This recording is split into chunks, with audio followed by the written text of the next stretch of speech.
Kamu termasuk yang percaya kalau Tuhanmu pernah mati? Percaya.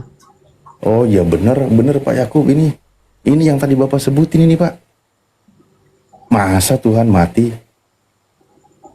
Dia kan mati cuma dagingnya aja, bukan rohnya. Aduh, alah. Ya sama lah kayak kita. Mati itu terpisah roh dengan jasad. Dia kan Tapi kan dagingnya juga daging Tuhan. Hmm? Dagingnya juga kan daging Tuhan kan? Dia kan 100% manusia, 100% Tuhan. Iya, ini juga diulang lagi kayak kemarin. Dua natur kan. Yesus yang 100% manusia adalah 100% Tuhanmu, kan gitu? Ya. Lah iya, jadi Tuhanmu 100% manusia. Karena Tuhanmu sudah menjadi daging.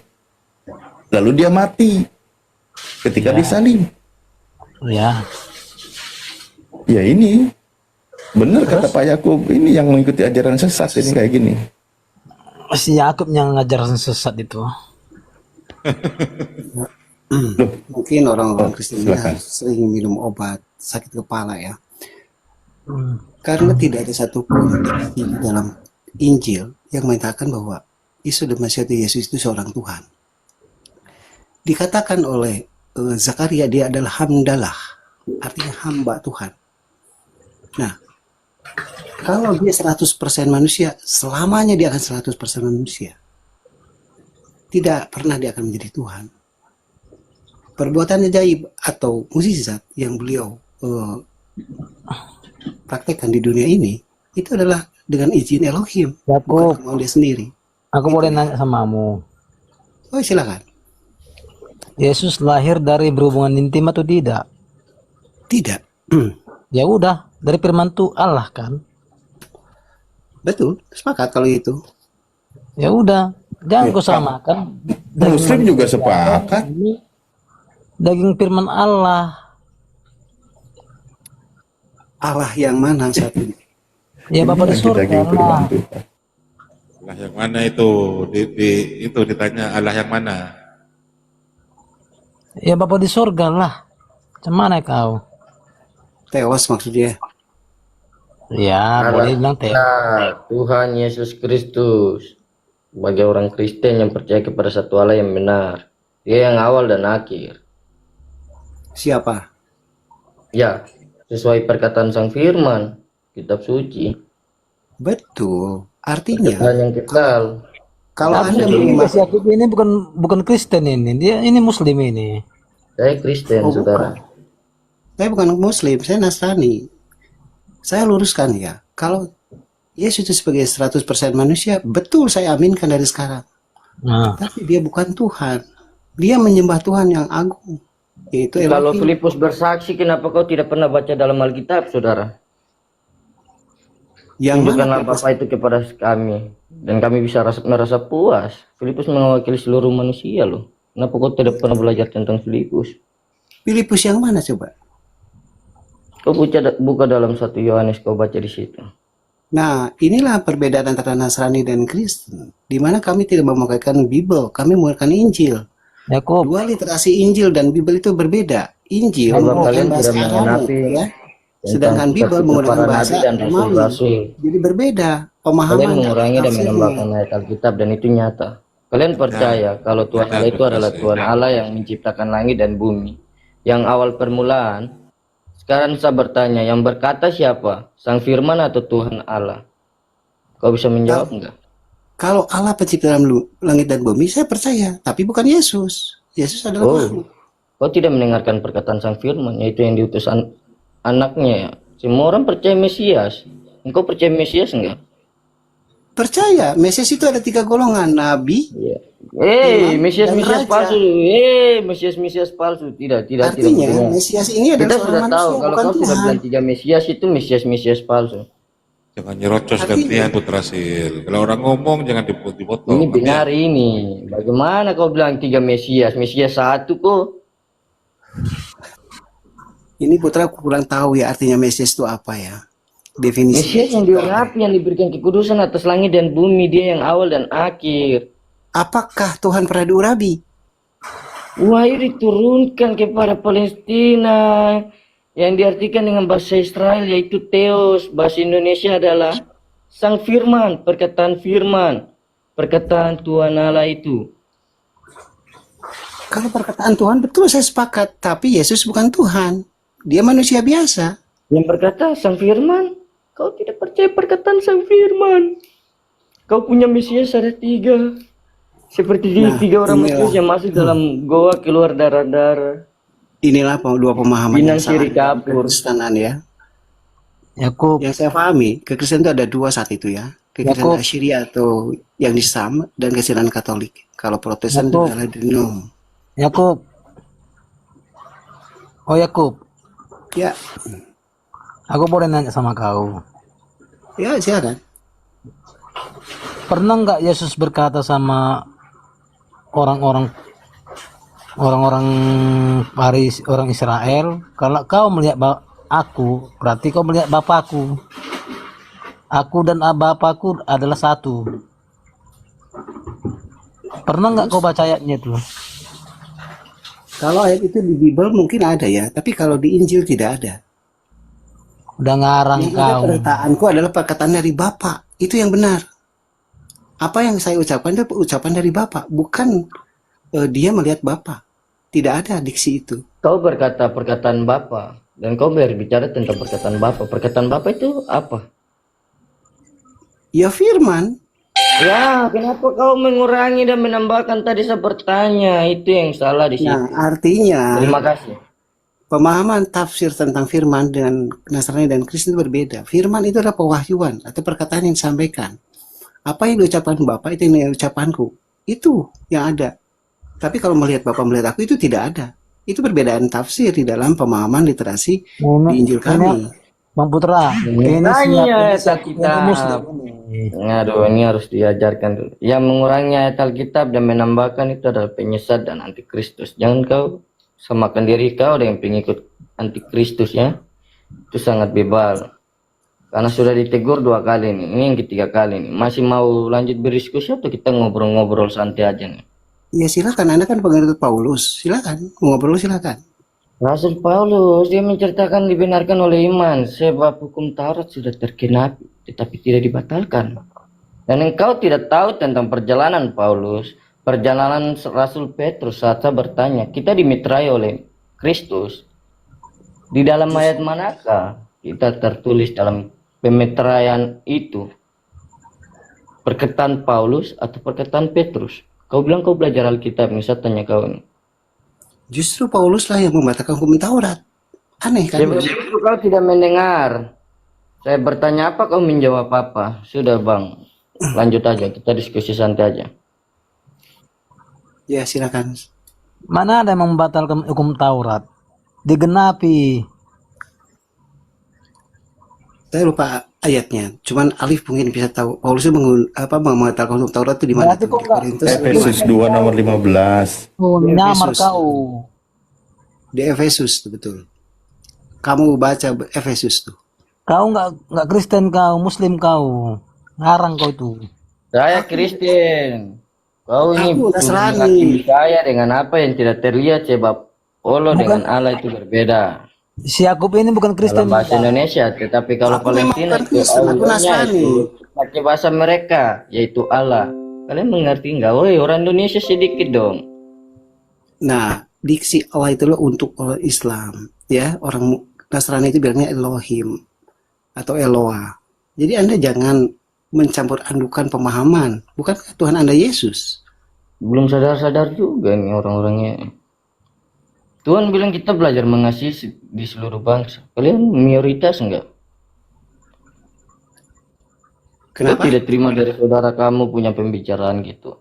Padahal kalian tahu loh, hati kalian tahu, tapi kalian nggak mau kalah gitu.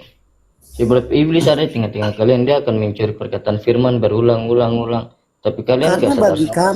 bagi kami kaum Nasrani, Yesus Kristus itu adalah nabi, bukan Tuhan. Itu perbedaan kamu dengan saya. Kalau kau percaya di nabi, kenapa kau tidak menghadapi perkataan sang firman? Dari setiap rasul-rasul, nabi-nabi yang dibenarkan, kenapa kau tidak menghadapi perkataan sang firman baru kau menggenapi perkataan manusia untuk berbuat dosa. Sebab pada ayat Alkitab mengatakan seperti demikian. Banyak orang yang mengusir setan demi namaku, itu mereka diusir. Itu saya tidak buka Alkitab, tapi yang saya masih ingat-ingat seperti begitu, saudara. Sebab saya juga masih belajar. Iya, silakan, itu kan tafsir Anda yang diangkat dari Ya, Bible. sebab Sedangkan saya perkataan juga tafsir firman dari adalah Injil. kekal, bagaimana aku mau melupakan, sebab itu baik. Nah, disinilah pemahaman orang-orang Kristen tentang Nabi yang dipercaya sebagai Tuhan, bahkan mengenal satu diksi Roh Kudus. Pemahaman yang lari. Iya, inilah dua denom di dalam kekristenan yang memang menyatukan pemahaman secara berbeda. Ada yang menyanyai Dwi Tunggal di mana Roh Bapa dan Roh Anak. Orang Katolik adalah Roh Bapa, Roh Kudus, dan Yesus. Nah, inilah menjadi suatu denom di dalam pemahaman orang-orang Kristen tentang salah kaprah, tentang ajaran-ajaran yang diambil dari kitab suci Injil. Mungkin Anda harus banyak belajar ya. Silakan rekan-rekan Muslim, saya Saya mau mempertanyakan nama Tuhan kita. Teslah iman saudaramu dan engkau. Saudara, Tuhan kamu siapa, saudara? Yang sekarang yang kamu percaya. ya Elohim. Elohim. Kalau saya, Tuhan saya, Allah saya, Tuhan kita, Yesus Kristus, Bapa, Anak, dan Roh Kudus. Dan kau mencari di Israel ya selama ini ya. Terima kasih. Ini maksudnya kalau putra Tuhannya 3, kalau Pak Yakub Tuhannya 1. Nah itu bedanya. Pribadi dari Tuhan. Jangan kau mengurangi, itu tidak terpisahkan. Sebab itu mempunyai kuasa yang sangat dahsyat. Ya, begitu saudara. Itu yang saya belajar. Sebab semua rasul-rasul yang kita para nabi semua percaya kepada satu Allah yang benar ya. Tahu ini kalian dari denom-denom mana saya juga nggak tahu. Iya, ngakunya 1, tapi di dalamnya ada 3. Catatan sang firman aja kalian mengurangi, itu yang saya juga ada pikir-pikir. Ibaratkan kau bilang kau punya cewek 1 padahal ada 3 gitu loh. Kau punya kasih itu begitu besar, bukan cewek. Kau jangan kau samakan Tuhan dengan manusia, apapun yang ada di dunia di bawah sini nanti kau terkutuk. Coba aku tanya Bang Yakub dulu. Bang Yakub, izin tanya Bang Yakub. Bang Yakub, Yesus atau Nabi Isa itu orang mana Bang Yakub? Ya orang Israel yang bersuku Nasara. Orang Israel. Oke. Terus Nabi Isa atau Yesus itu menggunakan bahasa apa untuk pengajarannya? Sehari-hari beliau berbahasa Aramaik atau berbahasa Suryani. Aramaik. Oke. Kitab Anda, pedoman Anda bahasa apa? Aramaik. Aramaik, kitabnya Aramaik. Putra, Yesus orang mana Putra? Ya, sesuai kelahirannya. Biar cepet kelar putra jawabannya Yunani gitu. Orang Yahudi, kebenaran datang dari Yahudi. Terus kitabmu bahasa apa Putra? Ya, bahasa Indonesia. Sebab itu ada yang dikurangi. Dan yang mengurangi itu akan mendapatkan apa yang mereka tulis. Sebab perkataan sang firman itu kekal. Ya udah Carilah beda jauh sama Pak Yakub kalau gitu. dalam Beda Alkitab, jauh, jangan beda cari jauh. tempat lain. Sebab engkau tidak akan mendapatkan hal yang engkau pikir itu berbuat jahat saya pikiran kau itu. Menyebut nama Tuhan dengan sembarangan. Udah beda jauh. Yesus itu orang Nazaret, dia berbahasa Yunani, berbahasa Aramaik. Kitabnya Bang Yakub bahasa Aramaik. Yesusmu bahasa orang Yunani, berarti bahasa kitabnya Yunani soalnya. Kami mengikuti suara apa? Mengikuti bahasa ibu. Kalau mama kami bahasa Indonesia lah isi kitab kami. Iya, Mama Yesus orang mana? Iya, Bang. saya tes Mama kau Yesus ini. orang mana? Mama Kalau Yesus kau orang tahu mana? bahasa Israel, kau bisa dengan lantang. Mama Satu Yesus- paragraf Mam- saja kau berbicara tentang bahasa Israel. Saya akan mendengar dan Mama kau akan Yesus jawab. orang mana? Mama Yesus orang mana? Jangan cuma kau bilang Elohim, Elohim, baru kau tidak tahu itu maknanya apa, terjadinya Aduh. seperti apa. Itu Udah bahaya. diam dulu lah Putra lah, diam dulu. Aku mau tanya Bang Yakub, izin Ustadz, nanti mungkin Ustadz bisa untuk membuka apa namanya untuk membuka wawasan kita semua juga, karena saya juga pernah diskusi sama Bang Yakub. Ternyata Ustadz, setelah saya diskusi itu satu poin yang saya dapat, Bang Yakub ini meyakini bahwa Nabi Isa alaihissalam turun ke bumi di akhir zaman itu sebagai nabi atau membawa syariat baru. Itu Ustadz. Kira-kira gimana Ustadz? Mungkin Ustadz Alif lebih detail untuk berdiskusi ini.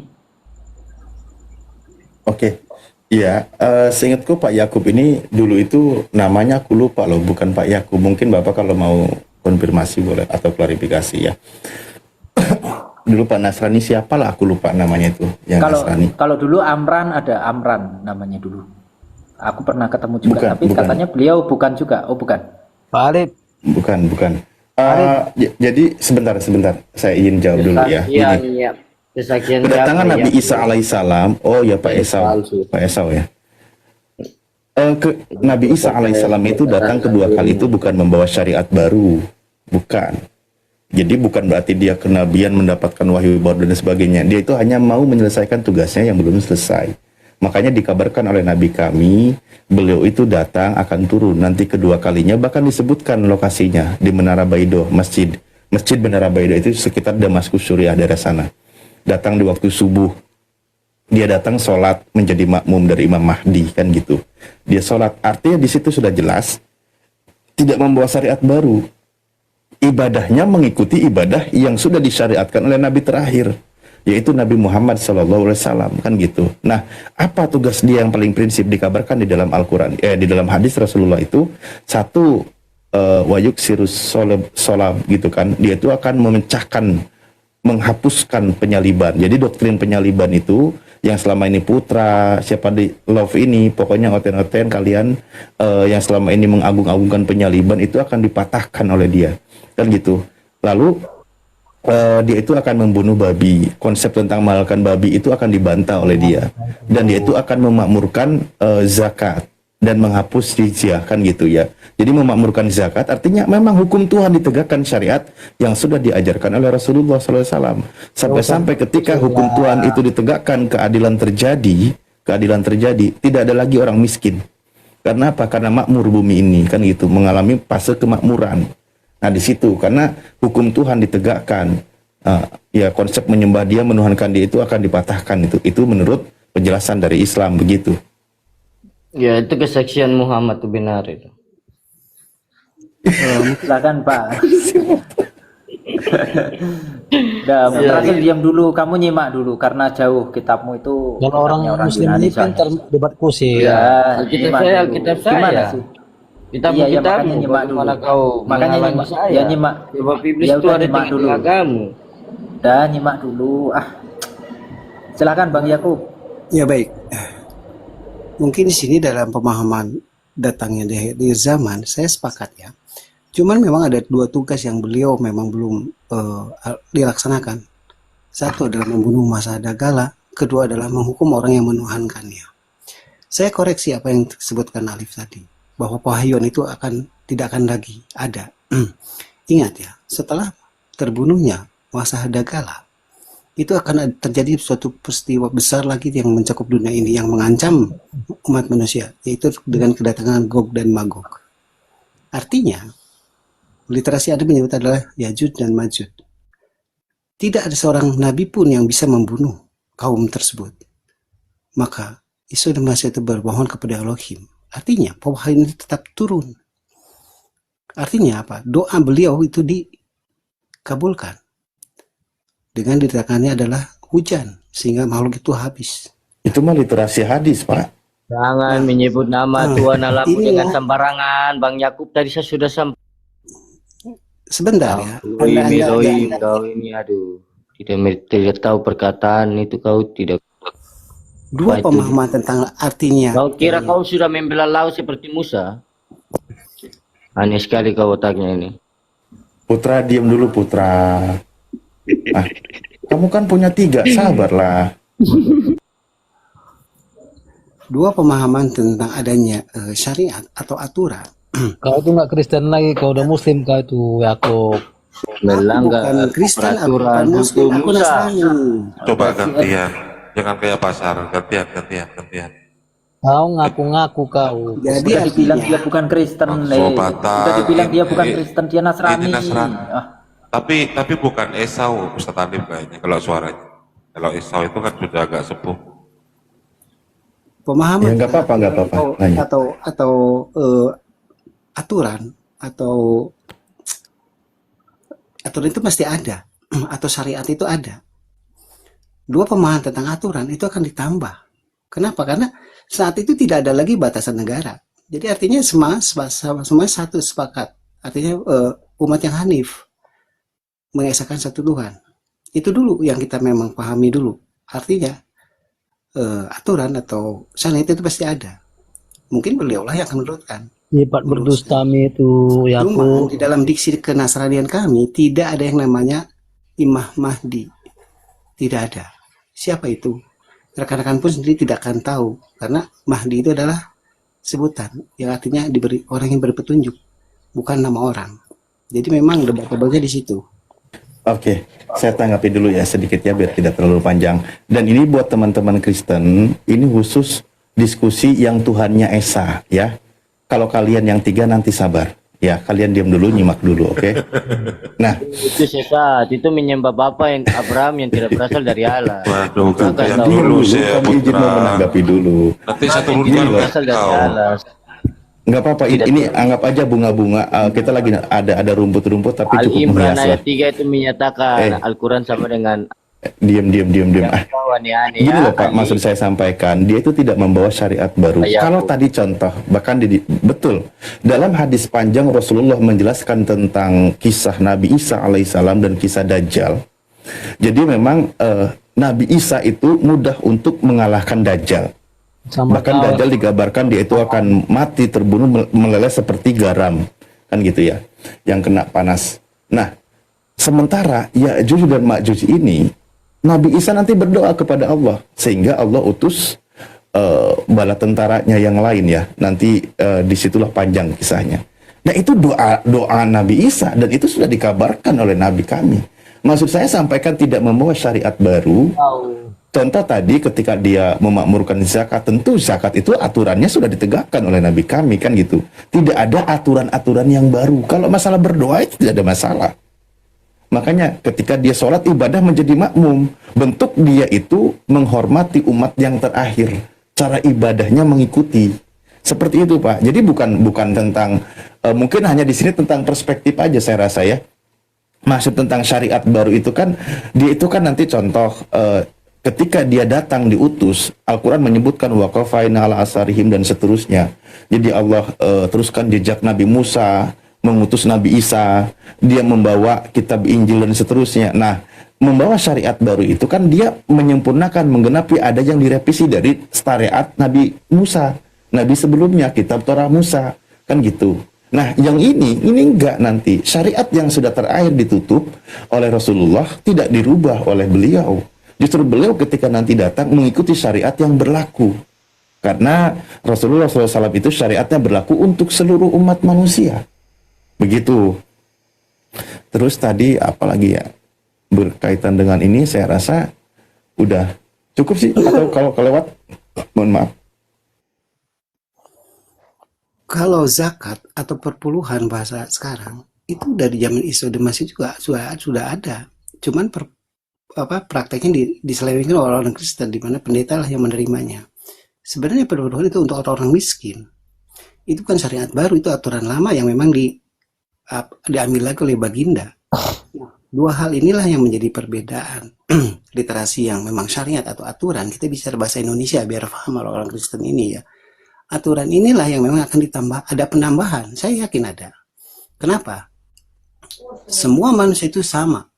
Tidak ada lagi yang menduakan Tuhan. Bahkan orang-orang yang menuhankan beliau, Isa atau Yesus itu sudah dihukum. Nah, dua pemahaman tentang yang Anda sampaikan tidak ada pahuyan, itu kami sanggah. Kenapa? Saya sepakat. Isu Masih atau Yesus itu berdoa kepada Elohim dan dikabulkan.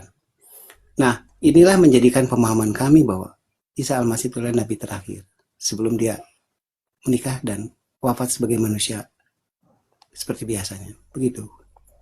Oke, Kalau seorang nabi yang wafatnya terakhir, ya saya tidak masalah, tidak keberatan itu Pak. Karena beliau nanti wafatnya memang mendekati kiamat gitu loh, hari kiamat.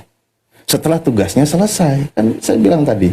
Jadi membunuh Dajjal gitu kan, terus setelah Yajuj dan Majuj, dan kematian Nabi Isa terakhir itu bahkan itu untuk orang-orang yang beriman. Jadi kan nanti itu fasenya itu manusia banyak beriman, sebagaimana Nabi Isa beriman, dan Allah sebelum terjadinya kiamat, Allah wafatkan mereka dengan meniupkan angin yang begitu segar. Jadi wafatnya itu bukan mengalami siksaan pedih. Setelah itu orang beriman hilang semua, termasuk Nabi Isa.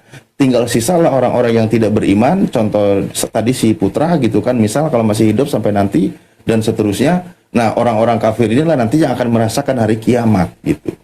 Seperti itu gitu loh Pak. Jadi ya kembali lagi sebenarnya begini ya.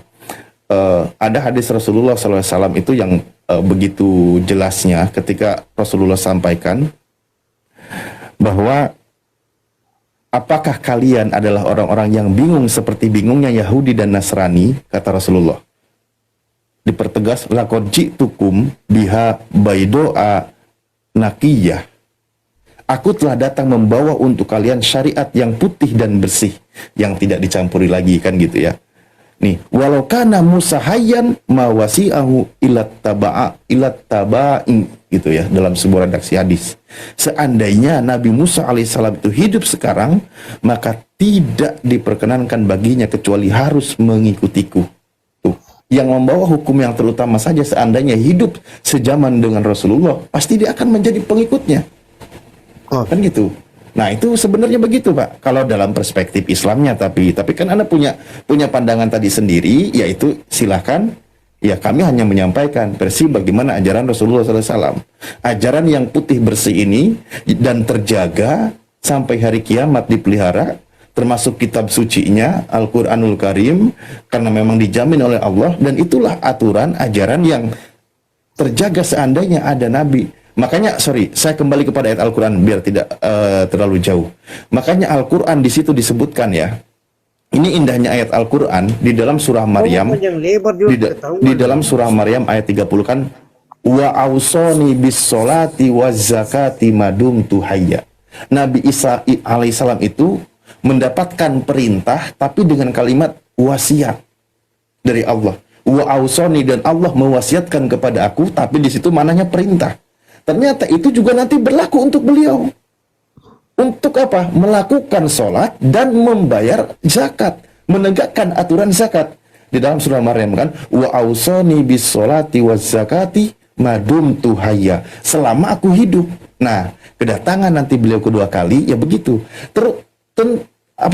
Tentang zakat. Sudah dijelaskan, dilakukan dulu oleh siapa itu, perpuluhan dan sebagainya. Loh, sekarang kan udah berantakan, Pak, aturannya. Dan ingat, saya bilang tadi, syariat yang baru ini itu lebih menyeluruh aturannya. Kan itu kan tentang perpuluhan aja bahasannya. Sebenarnya ini kalau saya singgung tentang perpuluhan, ketika disinggung masalah zakat, di dalam Islam, ketika masalah hasil dari pertanian, dijelaskan oleh Rasulullah SAW. Jadi ketentuannya itu begini. Ketika kita menanam satu tanaman padi, misal contoh padi nih. Ketika kita menanam dan tidak memerlukan biaya, modal, pupuk, lain, obat dan sebagainya, maka zakatnya itu harus 10%. Itu aturan Islam. Sebagaimana juga aturan yang lain. Tapi ketika kita menanam itu, tanam-tanaman itu, lalu memerlukan biaya, pengairannya pakai biaya, perlu biaya ini dan itu, obat-obatan, maka zakatnya setengahnya dari 10%. Itu zakat tanaman, Mbak. Dan itu makanya syariat yang sempurna itu ada. Belum lagi nanti zakat apa? Emas dan perak dan seterusnya. Artinya ketentuan aturan-aturan yang sudah sempurna itu adalah di dalam Islam. Jadi dia tidak bawa syariat baru. Nah, Nabi Isa alaihissalam, wa ausoni bis sholati waz zakah madumtu hayya, gitu, Pak. Dia itu mendapatkan wasiat dari Allah dengan bentuk perintah untuk menjalankan selama dia hidup, mendirikan sholat dan membayar zakat dan menegakkan hukum zakat itu nanti. Gitu. Iya. Kalau masalah zakat atau perpuluhan, yang menyelewengkan itu adalah orang-orang Kristen. Orang Yahudi, Nasrani itu masih melakukan. Tuh dengerin Kalau zakat Marcel, itu, ini. apa, intinya zakat itu digunakan untuk orang-orang yang tidak mampu atau perpuluhan itu. Itu adalah ajaran dari Isa dan Masih yang memang mengatakan begitu. Nah, kita kembali lagi dengan dua hal pemahaman tentang keislaman ini. Ingat ya, saya pernah membaca satu buku surah Nabawiyah di mana dikatakan bahwa baginda itu pernah bertemu dengan rabai kami, yaitu Zarakah. Nah, beliau hidup sejaman dengan Zarakah bin Nafah. Itu adalah paman atau sepupunya dari istrinya beliau, baginda. Apakah beliau mengajak Zarakah untuk menjadi muslim? Tidak. Karena sama-sama penganut yang Hanif. Bahkan beliau memang menanyakan tentang dua hal yang memang beliau tidak pahami tentang artinya namus. Dua pemahaman. Orang-orang Yahudi menyebut adalah Gabriel, orang-orang Nasrani, terutama suku-suku dari Binyamin itu pada mengatakan namus. Nah, jadi dua kaum ini saat baginda pun hadir, kita seiringan. Cuman saya harus akui bahwa baginda lah yang melindungi kaum Nasrani di negara Hijaz. Berbeda dengan orang Yahudi dan Saduki yang memusuhi beliau. Begitu, Alif.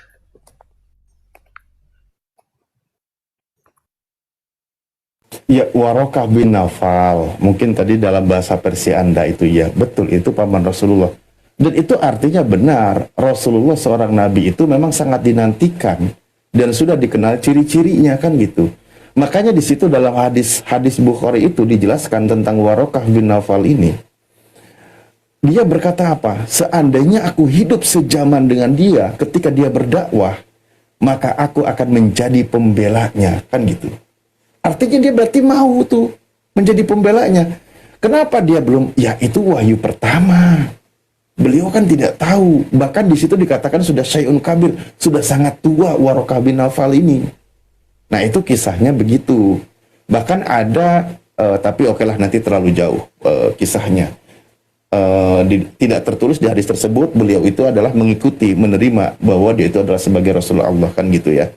Jadi seperti itu Pak tentang kisah pertamanya. Iya, dia itu memang orang yang belajar, mempelajari itu. Dijelaskan di dalam hadis panjang itu dijelaskan. Jadi ketika ketika Nabi Muhammad SAW menerima wahyu pertama itu kan.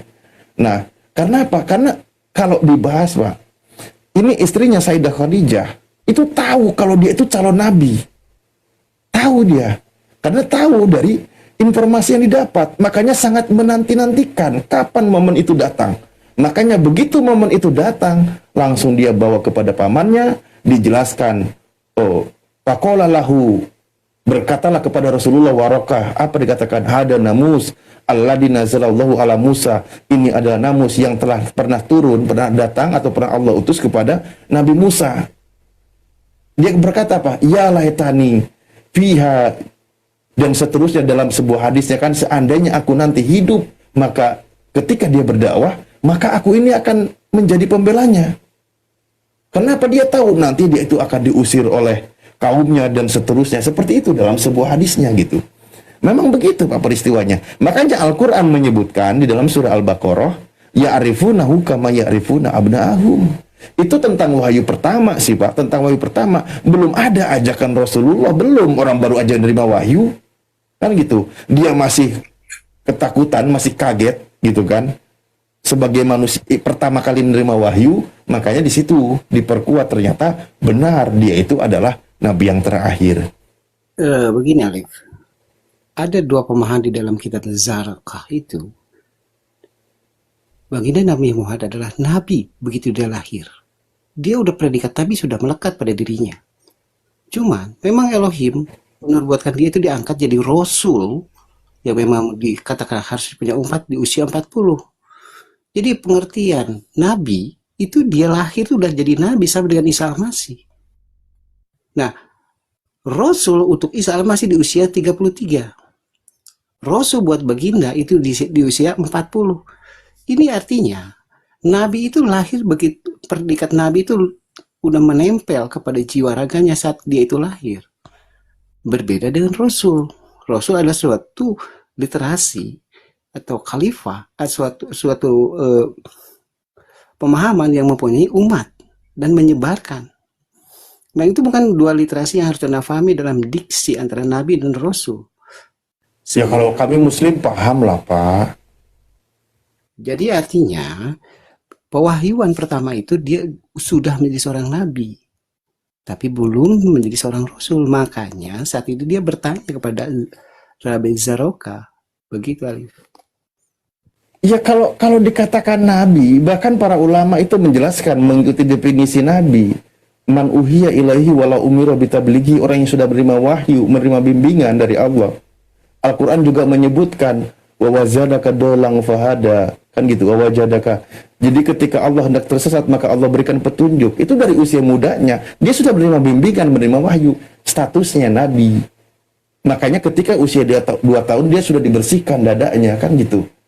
Statusnya nabi, dibimbing wahyu, tapi belum mendapatkan syariat yang menjadi sebuah perintah disampaikan kepada umatnya. Maka itu nanti ketika dia di usia 40 tahun, ketika wahyu pertama yang menjadi Al-Quran, atau Al-Quran wahyu pertama yang diterima oleh Rasulullah, Iqra surah Al-Alaq, kan gitu. Iqra bismi rabbikal ladzi khalaq, dan seterusnya. Nah itu kalau masalah tentang baru dia menjadi seorang Rasul. Begitu. Apa itu? Wahyu yang dia terima, tapi tugasnya disampaikan kepada umatnya. Makanya ketika wahyu pertama itu, jadi Waraqah bin Naufal itu dalam sejarah hadisnya, di wahyu pertama 5 ayat surah Al-Alaq, dengan surah berikutnya contoh Al-Mudassir, dijelaskan beliau itu sudah apa? Meninggal dunia. Karena baru di wahyu pertama. Rasulullah aja masih bingung, masih dalam kondisi keadaan di mana ini karena vakum masa wahyu. Kurang lebih ada yang menyebutkan 2 tahun kalau nggak salah, saya kalau nggak lupa. Wahyu itu baru pertama turun, lama tidak turun lagi. Kan Rasulullah sebagai manusia kebingungan dan sebagainya. Baru nanti ada ayat berikutnya. Apa itu? Suruh menyampaikan. Kum fa'angdir. Bangunlah kalian, kan gitu. Nah, jadi antara fase itu memang Waraqah sudah tua. Dalam hadis Rasulullah juga dijelaskan beliau itu wafat, kan gitu. Antara wahyu pertama dan kedua. Itu kisahnya. Nah, tapi kembali lagi tentang ajaran, kan sebenarnya kan Pak Yakub ini kan paham sekali. Yaitu tadi Al-Quran itu cuma mengabarkan begini, walau amana ahlal kitab, seandainya para ahlul kitab itu beriman, khairul lahum, itu tentu baik bagi mereka. Al-Quran itu mengabarkan bagi orang-orang yang sudah paham tentang kebenaran Rasulullah. Sayang sekali, walau amana ahlul kitab lakana khairul lahum minhumul mu'minun. Memang sebagian dari mereka itu banyak yang beriman, tapi wa aktsaruhumul fasikun. Kebanyakan dari mereka itu fasik. Sudah tahu ini nabi terakhir, sudah tahu ini adalah nabi penutup, rasul penutup, tapi mereka ya sebagaimana orang-orang Yahudi waktu itu, ya mereka tahu. Orang Yahudi juga sekarang begitu bilangnya. Ya tahu dia itu nabi, tapi biarkan itu untuk mereka. Bilangnya begitu. Padahal Rasulullah sendiri sudah menyampaikan berdasarkan wahyunya. Dia datang bahkan mengingatkan wahai ahli kitab dan seterusnya bahwa sudah datang nih seorang Rasul terakhir untuk kalian semua.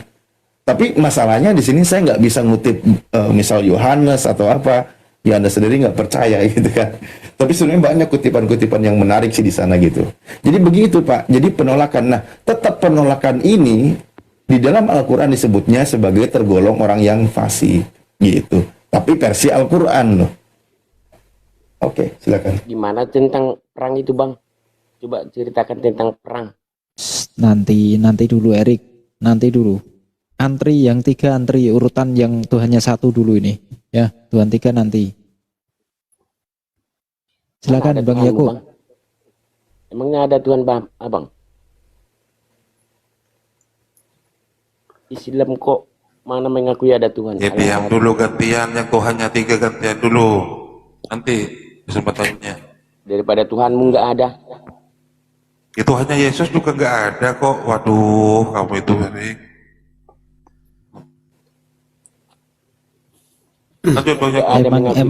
Emang susah kalau sama orang-orang perusak ajaran Nabi ini, memang susah ini. Diam dulu lah. Ajaran pagan. Diamlah. Tuhannya Yesus juga nggak kelihatan. Kata Pak Yakub, makanya anak orang jangan dituhanin. Jadinya kayak gini kau ini kalau diskusi. Gitu. Daripada kau nggak punya Tuhan. Silakan Pak Yakub. Pak Yakub, Anda nggak punya Tuhan katanya Pak Yakub, karena nggak kelihatan. Gimana ini? Bukan syahadatmu yang bilang. Iya, kalau Tuhan kelihatan, hancurlah dunia ini. Jadi begini ya. Karena tidak kelihatan. Kelihatan atau kelihatan. Dua pemahaman literasi tentang akhir zaman. Syahadatmu yang bilang, syahadatmu nggak ada Tuhan.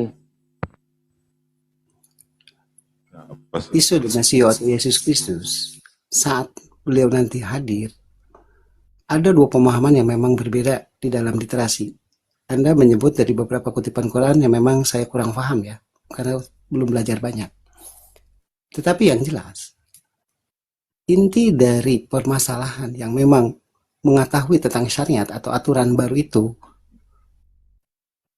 akan saya bukakan dari Injil kami yang memang menyatakan itu ada. Cuman mungkin belum waktunya ya. Dua hal ini. Nah itu yang saya nanti-nanti Pak. Bagus biar kita dalilnya Bapak tuh ngeluarin dalil-dalil. Keren. Iya loh Pak Yakub, kita mau tahu juga seperti apa yang Anda pegang untuk pedoman gitu loh. Makanya Ya, tadi kan Ustaz Alif ya? ketika dia bilang nanti begini, nggak bisa begini. Oh itu mah udah dijelasin sama hadis kami. Hebat berarti Rasulullah kan gitu. Dan saya menantikan yang lain-lainnya gitu loh sebenarnya.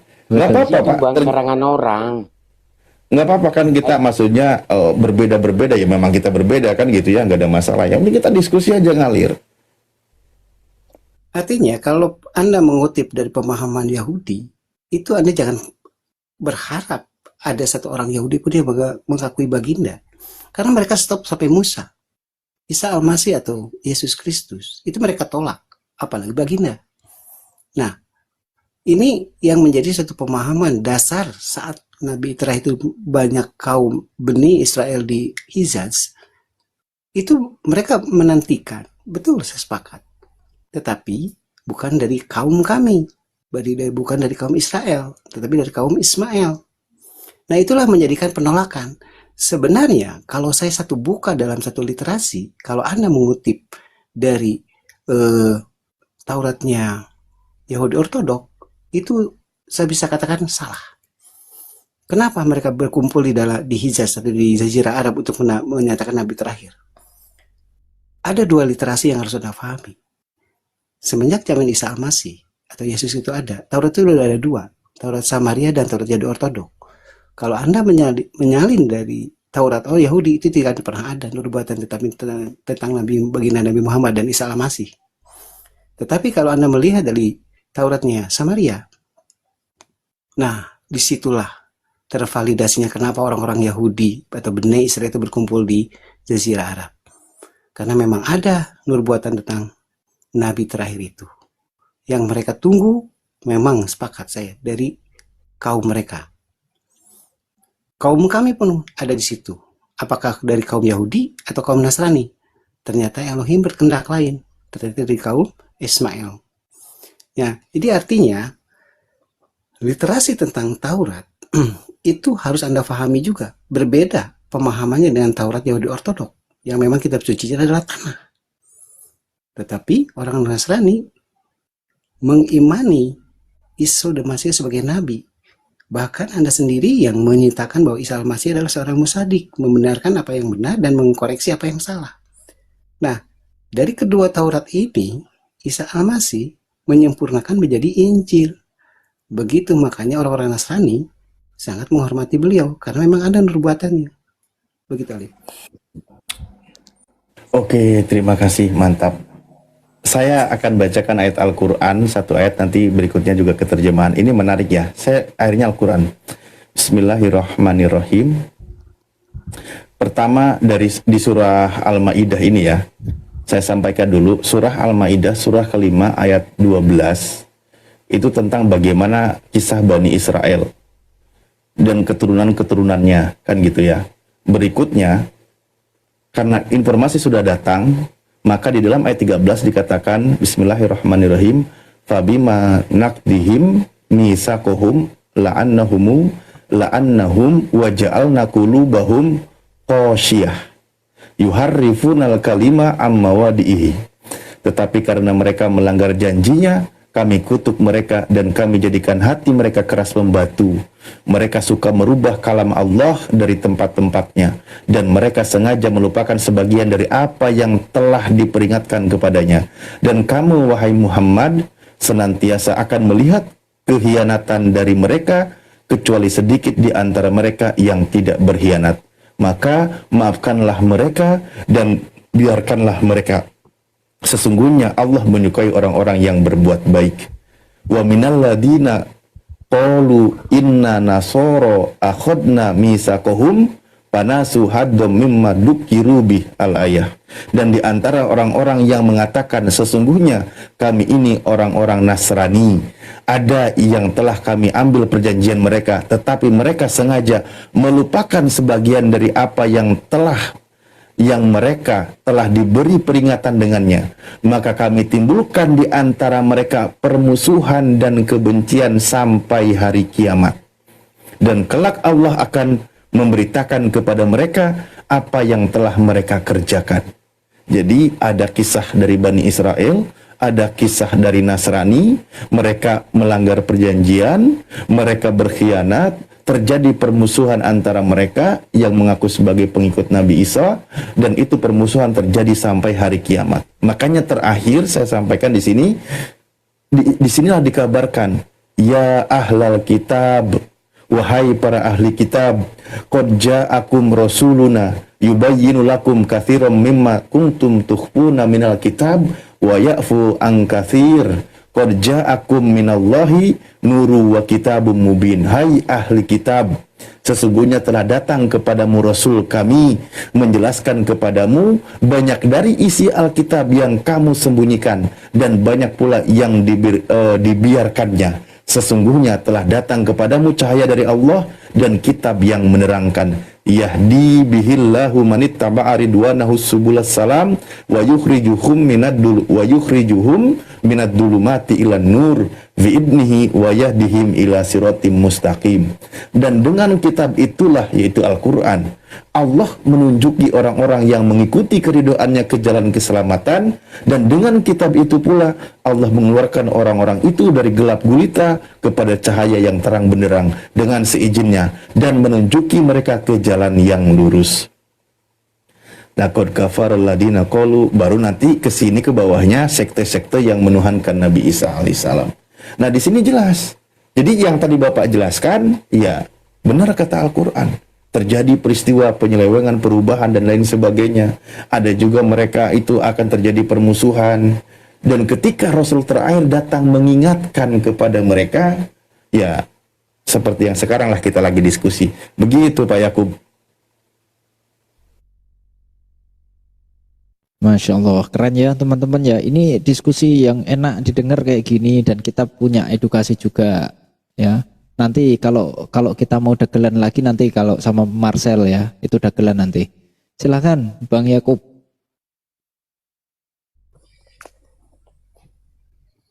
Ya,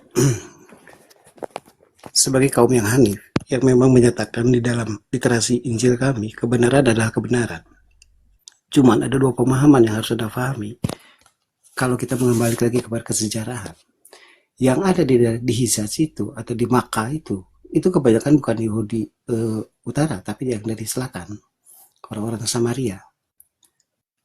Itu mungkin ya titik masalah kenapa mereka berkumpul. Tetapi yang banyak berkumpul di situ menurut Injil kami atau hadis kami atau Talmud kami, itu orang-orang asli juga ada di Hijaz, bahkan sebagian ada di Madinah atau Madinah sekarang. Jadi dua hal inilah yang menjadikan pemahaman tentang lahirnya Nabi terakhir itu bukan di Bani Israel atau di Palestina sekarang, tetapi di Hijaz, di daerah Makkah. Jadi perbedaan antara pengakuan dan keimanan ini mungkin kita tipis, karena dua pengakuan bagi kami sebagai pacuan adalah Abraham, bapak para nabi yang mempunyai dua putra, Ismail dan Ishak. Itulah menjadi literasi dari Injil kami. Mungkin segitu dulu. Karena sudah malam, saya izin turun. Terima kasih. Assalamualaikum. Sama-sama Pak, terima kasih edukasinya. Ya, Keren. Pak Yakub, izin nanti habis ini kita DM ya, Pak Yakub ya. Saya DM Pak Yakub ya, izin ya. Saya kemarin-kemarin minta itu loh. Kirimkanlah itu apa yang buat pegangan Pak Yakub itu. Ya Ustadz ya, Ustadz Alif. iya. Aku juga dulu pernah minta gitu ya sama Pak Isau, tapi ya gitu. Kemarin sih katanya beliau mau kasih sih Ustadz. Kemarin katanya mau kasih soalnya. Bang Marcel, selamat malam Bang Marcel. Nah ini baru kita dagelan ya teman-teman ya. Nah ini antrian langsung loncat, antrian yang Tuhannya 3. Marcel. Bang Marcel. Bang Marcel. Bang Marcel. Wah pingsan. Dah. Marcel pingsan. Belum juga. Aduh. Oke teman-teman ya, poinnya apa? Poinnya tadi setelah kita dengarkan poin diskusinya apa yang disampaikan Ustadz Alif itu luar biasa, Masya Allah, bahwa Nabi Isa alaihissalam turun ke dunia atau turun ke bumi di hari akhir nanti itu untuk mengikuti syariat dari Nabi Muhammad SAW, karena Nabi Muhammad SAW adalah utusan dan pembawa syariat yang terakhir. Ya itu poinnya. Tapi kalau Bang Yakub itu masih meyakini bahwa Nabi Isa nanti membawa syariat baru. Itu poin perbedaannya ya teman-teman ya. Kita doakan semoga bisa segera mendapatkan hidayah gitu. Oke, Bang pengikut Yesus, selamat pagi. Shalom, selamat pagi. Ya, Kristen Bang ya. Kristen. Oke, silahkan Bang tanggapi tema atau Ustadz Alif mau pakai tema ini atau gimana Ustadz? Bukan, dia mau menanggapi atau saya sampaikan dulu? Oh iya silahkan. Mau menanggapi atau mau mengikuti apa yang mau disampaikan Ustadz Alif dulu? Ya, saya tanggapi singkat aja. Tuhan mati, nauzubillah min zalik. Sepakat. Oke, silahkan Ustadz. Ya udah, kalau gitu sepakat. Sudah syahadat kan?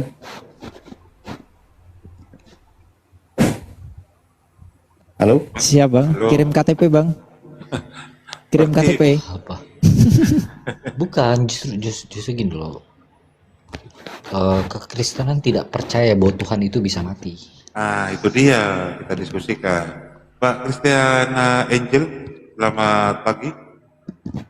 Iya, pagi. Kalau boleh tahu sekte mana? Sekte. Ya, agamanya dari Katolik kah atau Protestan kah? Saya pengikut Yesus. Pengikut Yesus. Oh, nggak ada denom. Ya, saya pengikut Yesus. Oke. Nggak ada sekte saya. Baik. Saya tanggapi dulu gitu ya. Oke, baik. Memang pertama berdasarkan ayat Al-Quran, jelas ya, Allah itu Tuhan yang Maha Esa, yang Maha Hidup, dan seterusnya. Bahkan di Al-Quran lain mengatakan di ayat lain bahwa yuhyi wa yumit. Allah itu yang menghidupkan dan yang mematikan, kan gitu. Itulah Tuhan yang sesungguhnya, yang benar.